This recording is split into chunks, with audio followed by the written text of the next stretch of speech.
فجرا جئت بعد العسر يسرا ربنا أعلاك قدرا يا إمام الأنبياء أنت في الوجدان حي أنت للعينين ضي أنت عند الحوض ري أنت هاد وصفي يا حبيبي يا محمد يا نبي سلام عليك يا رسول سلام عليك يا حبيب سلام عليك صلوات الله عليك يا نبي سلام عليك. بسم الله الرحمن الرحيم والصلاة والسلام على أشرف المرسلين سيدنا محمد وعلى آله وصحبه أجمعين.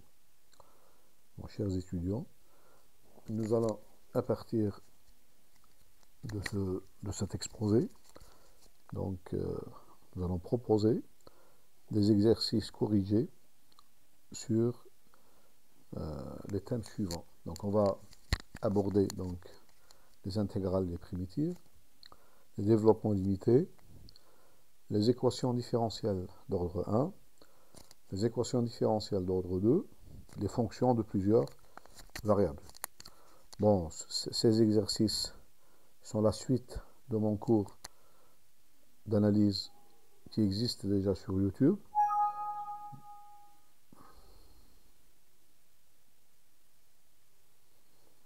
Donc on va essayer donc à partir de ces exercices compléter. Donc c'est un complément au cours qui est déjà proposé dans YouTube. Bon, je conseille tous les étudiants donc de s'abonner, de faire un abonnement, donc de s'abonner à ces cours et à ces exercices. Bon, maintenant donc je vais commencer par les intégrales et les primitives. Donc je commence par le premier exercice, exercice 1. Donc c'est un exercice un peu théorique. Donc soit f une fonction d'un intervalle AB qui est fermée et bornée dans R. Cette fonction, je suppose qu'elle est continue. Je suppose que cette fonction est continue.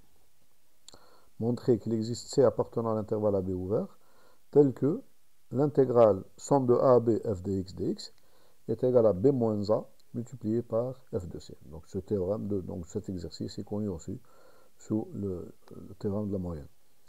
Bon, on va commencer par donc résoudre cet exercice. La solution de l'exercice. Bon, on va utiliser, pour résoudre cet exercice, on va utiliser deux propriétés fondamentales des fonctions continues sur un intervalle fermé et borné.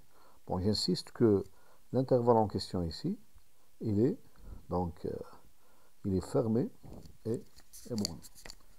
Donc, voilà, donc notre intervalle ici, il est fermé et borné. Si je change les conditions sur l'intervalle AB, donc tout devient faux. Bon, la première propriété que j'utilise pour résoudre cet exercice, c'est que toute fonction continue sur un intervalle fermé et borné, cette fonction, elle est bornée et elle atteint ses bornes. Qu'est-ce que ça veut dire cela? Ça veut dire que pour une fonction qui est continue et dans un intervalle qui est fermé et borné, donc il existe, elle admet un maximum, au moins un maximum, ou bien une solution maximale sur l'intervalle AB et au moins une solution minimale sur l'intervalle AB. C'est-à-dire que, bon, je note par x0 et f de x0, donc la solution minimale et la valeur minimale de la fonction f sur l'intervalle AB, et je note par x1 et f de x1 la solution maximale et la valeur maximale de la fonction sur l'intervalle AB. Donc par définition, f de x0, qu'est-ce qu'il vérifie? Il vérifie, puisque c'est une solution minimale sur l'intervalle AB, ça veut dire que quel que soit x appartenant à l'intervalle AB, f de x est supérieur ou égal à f de x0. Et solution maximale, f de x1 est la valeur maximale de la fonction sur l'intervalle AB, Ça veut dire tout simplement que quel que soit x appartenant à b, f de x est inférieur ou égal à f de x1. Bon, ceci étant, donc, lorsque je réunis ces deux inégalités, j'obtiens que, quel que soit x appartenant à b, f de x donc, est compris entre f de x0 et f de x1. Voilà. Donc, maintenant, j'utilise les propriétés des intégrales. Donc, j'intègre cette expression-là. J'obtiens, quel que soit x appartenant à b, l'intégrale, ici, donc, nous avons somme cette intégrale-là, donc toute l'intégrale.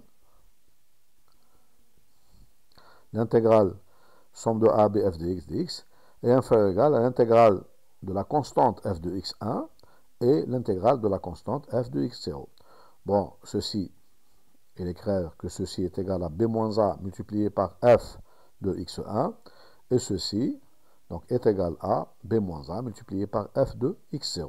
Donc j'obtiens finalement, pour tout x appartenant à b, l'intégrale somme de a à b f dx, j'ai oublié dx ici, donc c'est pas grave, f dx dx est compris entre b moins a f de x1 et b moins a. C'est-à-dire, donc si je divise le tout par b moins a, j'obtiens cette inégalité, 1 sur b moins a, l'intégrale de la fonction f de x dx est comprise entre f de x1 et f de x0. Bon, notons par mu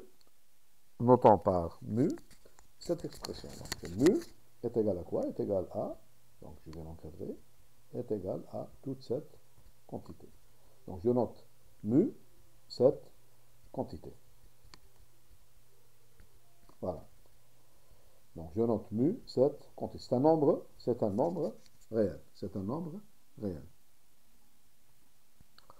Donc on a, d'après l'inégalité précédente, on a mu est compris entre f de x0 et f de x1. Donc mu est compris entre f de x0 et f de x1. Bon, maintenant, nous allons, pour terminer notre démonstration, nous allons appliquer le théorème des valeurs intermédiaires. Bon, que dit le théorème des valeurs intermédiaires? Donc, toutes les conditions du théorème des valeurs intermédiaires sont réunies. Quelles sont les conditions? Donc, nous avons une fonction qui est continue sur l'intervalle AB fermé. Donc, ici, puisqu'on a, donc je prends l'intervalle x0, x1. Puisque ma fonction, elle est continue sur l'intervalle AB fermé, x0 et x1 sont deux points intérieurs à l'intervalle AB, donc ma fonction, elle est continue sur l'intervalle x0, x1 fermé. Donc mu, c'est une valeur qui est comprise entre f de x0 et f de x1. D'après le théorème des valeurs intermédiaires, il existe un point C qui appartient à l'intervalle x0, x1 ouvert. Donc, puisqu'il appartient à x0, donc il va appartenir aussi à AB, tel que f de C est égal à mu. Donc c'est exactement ça, le théorème des valeurs intermédiaires. Donc je remplace maintenant mu par sa valeur. Mu, je rappelle que mu est égal à 1 sur b moins a, l'intégrale somme de AB f de x dx.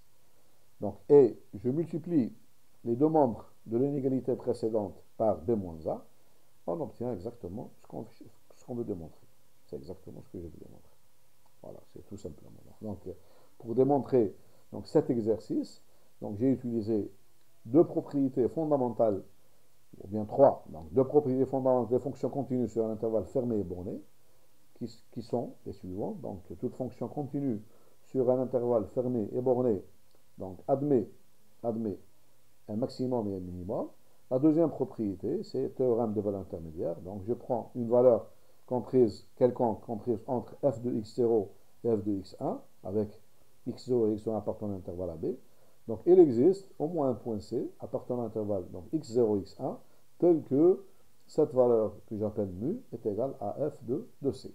Et la troisième propriété, c'est que c'est l'inégalité dans les intégrales. Donc, c'est cette propriété, donc là. Voilà, cette propriété-là.